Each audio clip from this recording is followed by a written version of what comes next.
How to take long screenshots on an iPhone.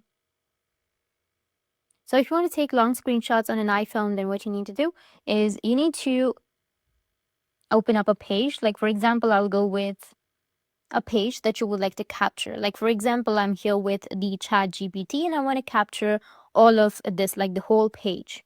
So what you need to do is take the screenshot the usual way. Press the sign button and the volume up button at the same time. Then quickly release. Once the preview appears, you need to tap on it, which will be in the bottom left. And at the top, you'll see two options. One is screen and the other one is full page. You need to go with full page. You need to switch from screen to the full page. This instantly captures the entire web page, not just the part that you can see. Now go with the tick, which will be in the top, and whether you want to save it to your photos or save it as a PDF to your files, you can go and select it. I'll just simply go with save to photos. Once saved, you need to simply open up your chosen location and you will find the complete web page ready to view anytime. That's it. And if you have any questions, feel free to comment below. Thanks for watching.